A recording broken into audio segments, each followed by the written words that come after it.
என் நெஞ்சில் குடியிருக்கும்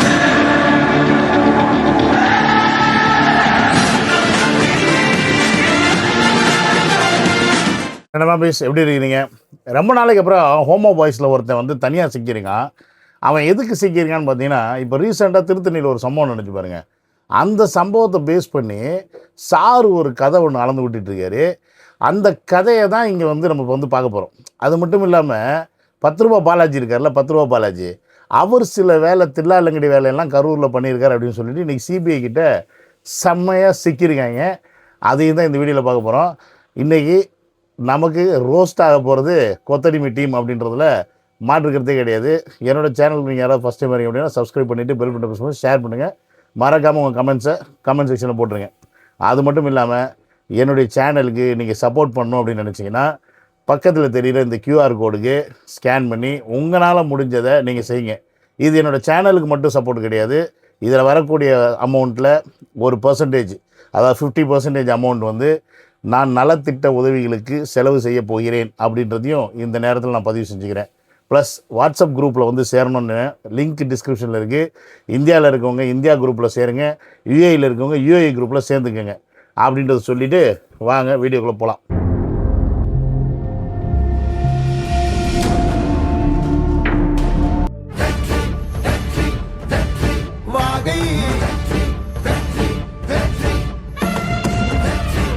welcome to Vijay stock and welcome to another video. இப்போ ரீசெண்டாக அந்த நான் சொன்ன மாதிரி திருத்தணியில் சம்பவம் நடந்துருச்சு. உடனே நம்ம எல்லோரும் என்ன சொன்னோம்? போதை கலாச்சாரம் பெருகிருச்சு, தமிழ்நாட்டில் சிறுவர்கள் கையிலெல்லாம் போதை போனனால சைக்கோத்தனமாக நடந்துக்கிறாங்க, அவங்களுக்கு வந்து ஒரு உயிரோட மதிப்பு தெரியல, ஒரு ரீல்ஸுக்காக ஒருத்தனை வந்து வெட்டி விளையாண்டுக்கிட்டு இருக்காங்க அப்படின்ற ரேஞ்சுக்கு நம்ம வீடியோ போட்டிருந்தோம். இதற்கு முழுக்க அரசாங்கமும் காவல்துறையும் தான் பொறுப்பேற்றுக்கணும் அப்படின்னு சொல்லி வீடியோ போட்டதுக்கு சாருக்கு பொங்கிட்டு வந்துருச்சு. யாருக்கு? அந்த பொங்க வாயனுக்கு. போய் அவன் என்ன பொங்குறான்னு பார்த்து வருவாங்க. இந்த மாதிரிலாம் பண்றான்ற ஒரு கேள்விகள் எழும்புதா? நான் சொல்றேன், ஆக்சுவலா வந்து அவங்க பார்த்தீங்கன்னா விஜய் ரசிகர்கள், அவர் விஜயோடைய படத்தை பார்த்து தான் இந்த மாதிரி பண்றாங்க அப்படின்னு சொன்னா நீங்க ஒத்துப்பீங்களா? ஏத்துப்பீங்களா? போதை இல்லாத படத்துல நடிக்க மாட்டாரா? போதையை போட்டா மட்டும் படத்துல நடிப்பாருன்னு கேட்கிறேன் நானு. எதை எங்க கோத்துறான் பாருங்க. கத்தி படத்துல ஒரு டயலாக்கை வந்து சொன்னது வந்து இப்போ வந்து அந்த பசங்களுக்கு வந்து தெரிஞ்சிருச்சான். ஏண்டா கத்தி படம் வந்து 12 வருஷம் 13 வருஷத்துக்கு முன்னாடி வந்துச்சு. அந்த பசங்களுக்கு 16 வயசு 17 வயசு தான் ஆகுது. அப்படி பார்த்தா அவங்க பிறந்த அந்த 2 வயசு 3 வயசுல தான் படமே ரிலீஸ் ஆகிருக்கும். அவங்க இந்த டைலாக்கை பிடிச்சிக்கிட்டு இன்றைக்கி வந்து இதை செஞ்சுருக்காங்க அப்படின்னு நீ சொல்கிற. இதை நாங்கள் நம்பணும். இதை வந்து நீ கம்பேரிசனுக்கு கொண்டு வர. ஏண்டா ஒரு படத்தில் நடித்த அந்த ஒரு சீன், அந்த ஒரே ஒரு டைலாக் அவ்வளோ பெரிய இம்பேக்டை க்ரியேட் பண்ணியிருக்கு அப்படின்னா அப்போ இங்கே அரசாங்கத்துக்கும் போலீஸ் துறைக்கும் ஒன்றுமே இல்லை, அவங்கள நீனே மட்டம் தட்டுற. அப்போ சொல்லிட்டு போ. அப்போ படம் தான் இங்கே இம்பேக்ட் ஆகுதுன்னா அப்புறம் எதுக்கு காவல்துறை, அப்புறம் எதுக்கு நீங்கள் வந்து அரசாங்கம் வச்சு நடத்துகிறீங்க? இப்போ விஜய் படம்னு இல்லை, வேறு எந்த படமாக இருக்கட்டும், எல்லா படங்கள்லேருந்து எவ்வளோ பேரை காட்டுறாங்க, ரேப் பண்ணுற மாதிரி காட்டுறாங்க. அப்போ நான் ஆளாளுக்கு ரேப் பண்ணிட்டு திரிட்டுன்றா அந்த படத்தில் அந்த ரேப் பண்ண மாதிரி சீன் வந்துச்சு, அதனால தான் இங்கே ரேப் நடந்துச்சு கோயம்புத்தூரில் அப்படின்னு சொல்லுவீங்களா? அந்த படத்தில் காலேஜில் அந்த பொண்ணை வந்து கடத்தினாங்க, அந்த இடத்துல வந்து ஒருத்தங்க இது பண்ணாங்க, அதனால தான் அண்ணா யூனிவர்சிட்டியில் உட்காந்து இதை பண்ணாங்க அப்படின்னு சொல்லுவியா? ஏண்டா கூமுட்டை கம்முநாட்டிகளா? படத்தில் நடக்கிறது நிஜத்தில் நடக்கிறது தான் படத்தில் காட்டுறாங்க. படத்தில் நடக்கிறனால நிஜத்தில் நடக்கிறடா முட்டா பையில. நீங்களாம் சோத்தை தான் திங்கிறியா, வேறு ஏதாவது திங்கிறியா? இல்லை படத்தில் ஒரு நடிகர் நடித்தது தான் வந்து பெரிய விஷயம் ஆகுது, பெரிய இம்பேக்ட் ஆகுது, அதுக்கு அவங்க தான் பொறுப்பேற்றுக்கணும் அப்படின்னா அப்போ நீங்கள் அரசாங்கத்தை கிளச்சிட்டு போங்க. எதுக்கு சிஎம், எதுக்கு காவல்துறை, எதுக்கு தமிழ்நாட்டில் வந்து இதெல்லாம் இருக்குது? தேவையில்லையே. நடிகர்கள் வந்து அவங்களே நடித்து நல்ல நடிகர் யார், கெட்ட நடிகர் யாருன்னு அவங்களே நாங்கள் டிசைட் பண்ணிக்கிறோம். அவங்க சொல்கிற கருத்தில் வந்து என்ன ஏது நாங்கள் பார்த்துக்குறோம். என்னடா நீங்கள் லூசுத்தனமாக பேசுகிறீங்க? ஏன்டா நீங்கள் எப்படா நீங்கள் கொத்தடிமையாக இருங்கடா, அதுக்காக இப்படி ஓவராக கொத்தடிமையாக இருக்காதீங்கடா. கொஞ்சமாவது யோசிங்கடா, சிந்தனையோடு யோசிங்க. நீங்கள் இப்படி யோசிக்காமல் பண்ண போய் தான் இன்றைக்கி நீங்கள் எல்லாம் மாட்டிட்டு சீரழிஞ்சு கிடக்குறீங்க. 10 ரூபா பாலாஜி இன்றைக்கி பக்காவாக ஸ்கெட்சு போட்டு சிபிஐ தூக்க போகுது, அது மட்டும் கன்ஃபார்ம். எனக்கு ஒரு ஸ்ட்ராங்கான இன்ஃபர்மேஷன் வந்துச்சு நண்பான பேசு. அதாவது இப்போ ரீசெண்டாக பார்த்தீங்கன்னா நம்ம சைடில் இருந்து இந்த மலேசியாவில் வந்து தளபதி போய் ப்ரோக்ராம்லாம் பண்ணார். ப்ரோக்ராம் பண்ணி முடித்த அடுத்த நாளே பார்த்தீங்கன்னா புஷியானந்த் அவர்கள், ஆதவர்ஜுன் அவர்கள், சிடிஆர் நிர்மல் அவர்கள், இவங்க 3 பேருமே டெல்லி போயிட்டாங்க. ஏன்னு கேட்டிங்கன்னா உங்களுக்கு 29ஆம் தேதி வந்து சிபிஐயிலேருந்து ஆஜர் பண்ண சொல்லியிருந்தாங்க அவங்க விசாரணைக்காக. அப்போ அவங்க போயிட்டு மாற்றி ஒருத்தர் மாற்றி விசாரணை பண்ணுது சிபிஐ. உடனே இங்கே பார்த்தீங்கன்னா திமுக சைட்லேருந்து நியூஸ் விஜய்க்கு சீக்கிரம் சம்மன் அனுப்பப்படும், விஜய் கைது செய்யப்படுவார். இங்கே போய் உட்காந்து பார்த்தீங்கன்னா புஷியானந்த் கேட்டால் அவர் எனக்கு தெரியாது, நீங்கள் சிடிஆர் மேலே பழியை தூக்கி போடுறாராம். சிடிஆர் கேட்டால் எனக்கு தெரியாது, ஆதவ் தான் முன்னாடி இருந்தார், அவர் மேலே பழியை தூக்கி போகிறான். இப்படி இவங்க 3 பேரும் பழியை மாற்றி மாற்றி போட்டுக்கிட்டு கடைசியில் இப்போ விஜயை மாட்டி விட்டாங்க அப்படின்னு இஷ்டத்துக்கு தம்ப்நெயில், இஷ்டத்துக்கு பேச்சு, இஷ்டத்துக்கு அடிச்சு விட்றது. அதில் யார் இந்த மீசக்கார ஒரு பரதேசி இருப்பான் பாருங்க, நக்கீரன் கோபால், அந்த நாயனா உட்காந்துக்கிட்டு விஜய்க்கு தான் சம்மன், விஜய் தான் கைது பண்ணணும்லாம் வந்து போட்டுக்கிட்டு இருந்தான். இந்த நாயன் தூக்கி உட்கார வைப்பாங்க சிபிஐயில். ஏன்னா இவன் தானே சொன்னான் பஸ்ஸுக்குள்ளே இத்தனை பேர் இருந்தாங்கன்னு. எப்போ நீ பார்த்த பஸ்ஸுக்குள்ளே யார் இருந்தால் நீ சொல்லு, நீ சொல்லலைன்னா நீ மாட்டினடா, யார் இருந்தா எப்படி உனக்கு தெரியும், உன் பொண்டாட்டி உள்ளே இருந்துச்சா பஸ்ஸுக்குள்ளே அப்படின்னு சிபிஐ கேட்கும். அப்போ நக்கீரன் கோபாலுக்கு நக்கிட்டு போகிற மாதிரி தான் இருக்கும். இப்படி இவங்க பண்ணுறது எல்லாமே எகத்தாலும், இவங்க பண்ணுறது எதுவுமே உருப்படி கிடையாது. ஆனால் அடுத்தவன் வந்து குறை சொல்ல வந்துடுறது. ஆக்சுவலி பார்த்தீங்கன்னா நம்ம தரப்புல இருந்து இந்த சிபிஐ விசாரணைக்கு எந்த ஒரு பயமும் கிடையாது, எந்த ஒரு அச்சமும் கிடையாது, எப்போ கூப்பிட்டாலும் நாங்கள் வர்றோம் அப்படின்னு சொல்லி தான் சொல்லியிருக்காங்க. அதே மாதிரி அவங்க விசாரணைக்கு கூப்பிட்டுருக்காங்க, போயிட்டாங்க, பேசினாங்க, சொல்லிட்டாங்க. நம்ம சைடில் இருந்து என்னென்ன எவிடன்ஸ் கொடுக்குறோமோ அத்தனை எவிடன்ஸும் கொடுத்துட்டாங்க. அதாவது இவங்க கேட்ட அந்த ட்ரோன் ஃபுட்டேஜாக இருக்கட்டும், பஸ்ஸில் இருக்க கேமரா ஃபுட்டேஜாக இருக்கட்டும், நீங்கள் எத்தனை மணிக்கு போனீங்க, உங்களுக்கு யார் யார் பேசினா, எப்படி என்ன ஏது எல்லாத்தையுமே வந்து சிபிஐகிட்ட சப்மிட் பண்ணிட்டாங்க. இப்போ சிபிஐ தான் அவங்கக்கிட்ட பல கேள்விகள் வச்சுருக்கு. அதாவது இதற்கு முன்னாடி நிறைய இந்த சிபிஐ விசாரணை நடந்துக்கிட்டு இருந்தப்போலாம் நிறைய வீடியோஸ் மற்றவங்களாம் போட்டிருக்காங்க, நான் போடலை. ஏன்னு கேட்டிங்கன்னா அவங்க அங்கே இருக்கிறாங்க, அதை கலெக்ட் பண்ணி போடுறாங்க, நம்ம அதை ஃபாலோ பண்ணி அப்படியே போட வேண்டாம் அப்படின்னு சொல்லி விட்டுட்டேன். பட் மேட்ரு என்னன்னு கேட்டிங்கன்னா மிக அதாவது கிடுக்கி பிடி கேள்வின்னு சொல்லுவாங்க, இல்லை கிடுக்கி பிடி கேள்விகள். இந்த போஸ்ட்மார்ட்டம் நீங்கள் எப்படி பண்ணீங்க, 2 டேபிள் நான் கொடுக்குறேன், இவ்வளோ பேரையும் போஸ்ட்மார்ட்டம் பண்ணி காட்டுங்க அப்படின்ற மாதிரி கேள்விகளாக இருக்கட்டும்.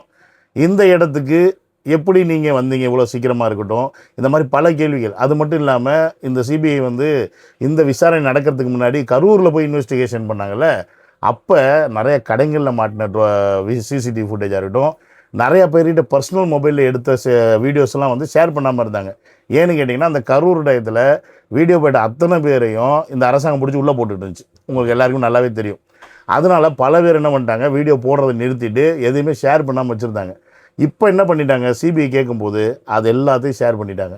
ஸோ இப்போ இன்றைக்கி சிபிஐ கையில் பார்த்தீங்கன்னா அவங்க ஆன் ஸ்பாட்டில் இன்வெஸ்டிகேஷன் பண்ண டீட்டெயில்ஸாக இருக்கட்டும், அவங்க மற்றவங்கள்ட்ட இருந்து கிடைச்ச அந்த இன்ஃபர்மேஷனாக இருக்கட்டும், இங்கே தமிழக வெற்றி கழகத்திட்டிருந்து கிடைச்ச அந்த இன்ஃபர்மேஷனாக இருக்கட்டும், இது எல்லாத்தையும் கேதர் பண்ணிவிட்டு ஒரு முடிவுக்கு வந்திருக்காங்க. ஸோ இது ஒரு மிகப்பெரிய சதி.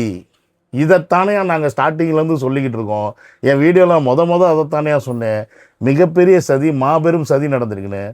ஆனால் இந்த கொத்தடிமை டீமுக்கு சப்போர்ட் பண்ணுற மாதிரி நாய் டம்ளர் புறம்போக்கு நாய்ங்க என்ன பண்ணாங்க, தமிழக வெற்றி கழகத்தை மட்டும் டார்கெட் பண்ணி விஜயை மட்டும் டார்கெட் பண்ணி பேசிக்கிட்டு இருந்தாங்க. அந்த எச்சக்கலை பரதேசிங்க, அது உங்கள் எல்லாருக்குமே நல்லா தெரியும்.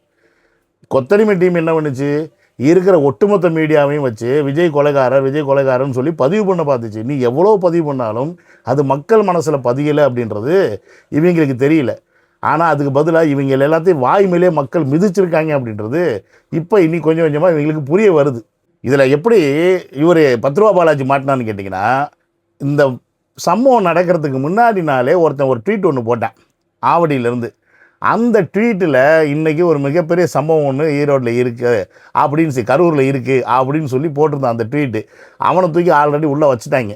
மோகனை நீ தானே ட்வீட் போட்டவா, எப்படி உனக்கு தெரியும், என்ன நடக்க போகுது சொல்லு அப்படின்னு. இப்போ இந்த ட்வீட் போட்டதாக இருக்கட்டும், இதுக்கப்புறமா இந்த இன்சிடெண்ட் இவ்வளோ ஃபாஸ்ட்டாக நீங்கள் எல்லாரையும் போஸ்ட்மார்ட்டம் பண்ணி அந்த போஸ்ட்மார்ட்டத்தை வந்து அந்த பாடியை வந்து எரிச்சது. நீ போஸ்ட்மார்ட்டம் பண்ணதை கூட பரவாயில்ல எக்ஸ்பெக்ட் பண்ணிடுவோம்டா, ஆனால் நீ எல்லாத்தையும் எரிச்ச பற்றியா, அத்தனை பேருக்கும் சடங்கு வந்து எரிக்கிற சடங்கா, தமிழ்நாட்டில் இருக்கிறவனுக்கு அத்தனை பேருக்கும் எரிக்கிற சடங்கா, சில பேருக்கு புதைப்பாங்க, சில பேர் எரிப்பாங்க. எப்படி நீ ஒட்டுமொத்த பாடியை நீ எரிக்க போச்சு, என்ன காரணம் கொண்டு நீ எரிச்ச அப்படின்ற மாதிரி ஏகப்பட்ட கேள்விகளை அடுத்து அடுத்து அடுத்து அடுத்து அடுத்து சிபிஐ வைக்கி இவங்கக்கிட்ட பதிலே கிடையாது. இவங்க ஆனால் என்ன பீத்திக்கிறாங்கன்னா, தமிழக அரசுலேருந்து எல்லா டேட்டாவும் சிபிஐயில் சப்மிட் பண்ணிட்டாங்க. ஸோ தமிழக அரசு இஸ் அ க்ளீன் ஸ்லேட்டாக இருக்குது. இதோடைய கரூருடைய சம்பவத்தில் எந்த ஒரு சம்பந்தமுமே தமிழக அரசுக்கு கிடையாது. விச் மீன்ஸ் காவல்துறைக்கோ இல்லை அங்கே நடந்த அந்த சம்பவத்துக்கான எம்எல்ஏவோ வேறு யாருக்குமே எந்த சம்பவங்கள் எதுவுமே கிடையாது. முழுக்க இந்த சம்பவத்துக்கு காரணம் தமிழக வெற்றி கழகம் மட்டும்தான், விஜய் அவர்கள் தான் பொறுப்பேற்றுக்கணும் அப்படின்ற மாதிரி சிபிஐ கிட்ட எல்லாத்தையும் வந்து சரண்டர் பண்ணிட்டாங்கன்னு இவங்க கொத்தடிமை வாய்களை வச்சு கதறிட்டு கிடக்கிறாங்க. ஆனால் இன்றைக்கி சவுக்கு சங்கர் போன்ற ஆட்கள் முதற்கொண்டு உட்காந்து என்ன சொல்கிறாங்க? சதித்திட்டம் இருக்கிறது என்பதற்கான ஆதாரங்கள் சிபிஐயிடம் கிடைத்து விட்டது. ஆனால் இவங்களுக்கு இந்த சுய திருப்தி, நான் தான் சொன்னேன்ல இந்த புண்ணை துணியை போட்டு மூடுறாங்க, அது மாதிரி விஜய்க்கு சம்மன் அதிரடி ஒட்டுமொத்தமாக சிபிஐ கிட்ட கிடச்சிருச்சு. இவ்வளோ நாள் ஜெயிலில் இருந்த 10 ரூபா பாலாஜி வெளியில் வந்தார். வெளியில் வந்ததுக்கப்புறம் மினிஸ்டர் ஆனார். ஆனால் சுப்ரீம் கோர்ட் என்ன நினச்சுன்னா, இங்கே வாங்கடா, அப்படியே எல்லாம் லைனில் வா, நான் உன்னை எதுக்கு வெளியில் அனுப்பினேன், நீ போய் அங்கே செவனேன்னு வாயையும் அதையும் பொத்திட்டு இருந்தேன்னு நினச்சேன். நீ நான் மினிஸ்டர் பதவி எதுட்டு உட்காந்துருக்க? உனக்கு மினிஸ்டர் பதவி வேணுமா இல்லை ஜெயிலில் இருக்கணுமா? நீ மினிஸ்டர் பதவி எடுத்துக்கிட்டேன்னா உன் மேலே போட்டிருக்க கேஸை திருப்பி நாங்கள் ஓப்பன் பண்ணி உள்ளே தள்ளிடுவோம். இல்லை இல்லை இல்லை இல்லை அம்மா தாயே, மினிஸ்டர் பதவிலாம் எனக்கு வேண்டாம், நான் எம்எல்ஏவே இருந்துக்கிறேன் அப்படின்னு நீ வாட்டுக்கு சைலண்ட்டாக இருந்தேன்னா நாங்கள் ஒன்று எதுவும் பண்ண மாட்டோம், நீ ஜாமீனில் இருக்கலாம்னு சொல்லிட்டு இன்றைக்கி ஜாமீனில் இருக்கக்கூடிய ஒரு 10 ரூபாய் பாலாஜி அவர்களை திருப்பியும் திகார் ஜெயிலுக்கு அனுப்புறதுக்கான மும்முரமான ஒரு வேலையை சிபிஐ பார்த்துக்கிட்டு இருக்கு. இதில் எல்லோரும் சொல்லலாம் உடனே சிபிஐ அப்படின்னும் போது இன்றைக்கி சில சந்தேகங்கள் இருக்கலாம்.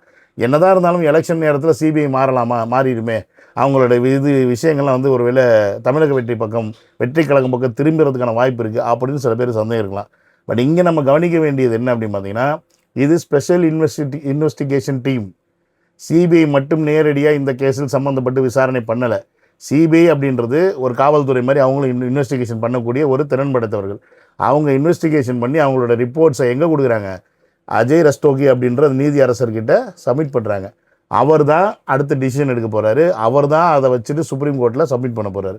ஸோ அப்போ இங்கே சிபிஐ விசாரணை இங்கே இப்போ கொடுத்து முடித்ததுக்கப்புறம் சிபிஐக்கு இதுக்கு சம்மந்தம் கிடையாது. சிபிஐனால் இங்கே வந்து ஒன்றும் பண்ண முடியாது. விசாரணை பண்ணாலும் விசாரணை வாங்கி இவங்கக்கிட்ட புசியானந்தா இருக்கட்டும், இல்லை சிடிஆராக இருக்கட்டும், இல்லை ஆதவா இருக்கட்டும், யார்கிட்ட இருந்தாலும் அவங்க விசாரணையை வாங்கி அந்த விசாரணை ஃபுல்லாத்தையும் அஜய் ரஸ்தோகி அவர்கிட்ட சப்மிட் பண்ணிடுவாங்க. அதற்கப்புறம் அவர் தான் அங்கே டிசைட் பண்ண போகிறாரு. அவர் தான் சுப்ரீம் கோர்ட்டில் கொடுத்ததுக்கப்புறம் மற்றது வந்து டிசைட் ஆகும், மற்றது வந்து வக்கீலை வச்சு வாதாடுவாங்க, மற்றெல்லாம் நடக்கும். ஸோ அப்போ இங்கே இந்த கொத்தடிமையை சொல்கிற மாதிரி எதுவுமே நடக்க போகிறது கிடையாது. சிபிஐ வந்து நாளைக்கு டேர்ன் அப் ஆனாலுமே ஆல்ரெடி இப்போ கொடுத்த ரிப்போர்ட் எல்லாம் திருப்பி அவங்க வந்து மாற்றலாம் சொல்ல முடியாது. ஸோ இவ்வளோ சப்மிட் பண்ணியாச்சு. ஸோ எனக்கு தெரிஞ்சு வெகு விரைவில் 10 ரூபா பாலாஜி அவர்கள் திருப்பியும் உள்ளக்குள் போகிறதுக்கான வாய்ப்புகள் இருக்குது அப்படின்றது நமக்கு கிடைச்சிருக்க இன்ஃபர்மேஷன் மூலிமா நான் உங்ககிட்ட ஷேர் பண்ணிக்கிறேன். இல்லைன்னா இந்த போன நாதாரிங்க இப்படி தான் ஏதாவது ஒன்று உருட்டிக்கிட்டே இருப்பாங்க. அதாவது இப்போ அந்த நாய் சொன்னிச்சு பாருங்க, ஹோமோசெக்சுவல் பாய் என்ன சொன்னால், திருத்தலையில் நடந்த சம்பவத்துக்கு கத்தி போட டயலாக் தான் காரணமாக. இவங்க துணை முதல்வர் வந்து சரக்கு அடித்த மாதிரி, அதுக்கப்புறம் வந்து பசங்களுக்கு எடுக்கிற மாதிரிலாம், மீன்ஸ் கெடுக்கிறதுனா ரேப்பெல்லாம் கிடையாது, சின்ன பசங்களுக்கு எடுக்கிற மாதிரிலாம் எந்த சீன்லையுமே நடித்தது கிடையாது. ஏன்னா தண்ணி கலாச்சாரத்தை கொண்டு வந்ததே நீங்கள் தானடா. சின்ன பசங்களாம் தண்ணி அடிக்கலான்ற ரேஞ்சுக்கு கொண்டு வந்ததே நீங்கள் தான்டா. சோகம்னா உடனே சந்தானத்து கூட சேர்ந்து தண்ணி அடிக்க போகிறது, இப்போ தண்ணி அடிச்சுட்டு ஒரு ஆட்டத்தை போடுறது, படம் ஃபுல்லாக இப்படி கான்செப்ட் வச்சு இருக்கிற பசங்களாம் குடிகாரன் ஆக்கி விட்டு இன்றைக்கி எங்களை வந்து கொலை சொல்லிட்டுருக்க. உங்களெல்லாம் அங்கேயே குமுறுனா சரியாக இருக்கும். என்ன பண்ணுறது, இருங்க இன்னும் எவ்வளோ நாளைக்கு நீ ஆட்டம் கட்டி ஆடுவீங்கன்னு பார்க்குறோம். ஒரு 3-4 மாதம் தானே இருக்கு. அப்புறம் உங்களுக்கு என்ன நம்ம வந்து இந்த கரூர் சம்பவத்தை பற்றி நிறையா பேசியிருக்கோம், நிறையா சொல்லியிருக்கோம். ஒரு பாசிட்டிவான இன்ஃபர்மேஷன் இப்போ நமக்கு ரீசெண்டாக கிடச்சிருக்கு. ஸோ இனி அடுத்தடுத்து வர நாட்களில் என்ன மாதிரியான விஷயங்கள் நடக்குதுன்னு பார்ப்போம். அதே மாதிரி புது நபர்கள் வந்து தமிழக வெற்றிகளத்தில் சேர்ந்துட்டுருக்காங்க. இன்றைக்கி கூட ரீசெண்டாக ஒருத்தர் எக்ஸ்-எம்எல்ஏவா ஏடிஎம்கேல வந்து சேர்ந்துருக்காரு. நிறைய பேர் கேள்வி வைக்கிறீங்க, அவங்க வந்து ரொம்ப சரியாக இருப்பாங்களா, இவங்க சரியாக இருப்பாங்க. அரசியலில் ரொம்பலாம் நோண்டக்கூடாது.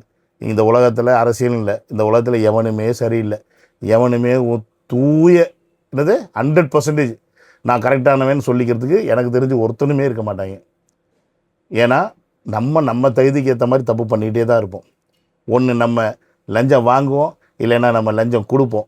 அப்படி தானே இருந்திருக்கோம். அப்போ நம்மளும் தப்பானவங்க தானே, ஆனால் நம்ம மட்டும் நல்லவங்க இருப்போம். அது மாதிரி எந்த அரசியல்வாதியும் நல்லவனாக இருந்ததில்லை, புரியுதுங்களா? அப்படியே நல்ல அரசியல்வாதி இருந்தால் கூட அந்த அரசியல்வாதி மற்றவனுக்கு கெட்டவனாக தான் தெரியும். அதை நீங்கள் ஆற்று வச்சுக்கணும். அதனால தான் காமராஜரை தோக்கடிச்சாங்க, அதையும் நீங்கள் புரிஞ்சுக்கணும், புரியுதுங்களா? ஸோ எல்லாருக்கும் நல்லவராக இருக்க முடியாது. நமக்கு நல்லவங்களாக இருக்கணும், இன்னொருத்தனுக்கு கெட்டவனாக இருப்பான். ஏன்னா அவனோட பிரச்சனை அது. ஸோ இதெல்லாம் நீங்கள் புரிஞ்சுங்க. This is politics. இதெல்லாம் மைண்டில் வச்சுக்கிட்டு கோ வித் த ஃப்ளோ. தமிழக வெற்றி கழகம் தளபதி என்ன செய்கிறான்னு பாருங்கள். Because if he is a bad, நம்ம தளபதி இஸ் டேட் அப்படின்றது மட்டும் மைண்டில் வச்சுக்கிங்க. அதுதான் வந்து நிரந்தரம். Okay, he will control everybody and he can control everybody அப்படின்றதையும் மறந்துடாதீங்க. See you on another video. Love you all. Take care. Bye bye.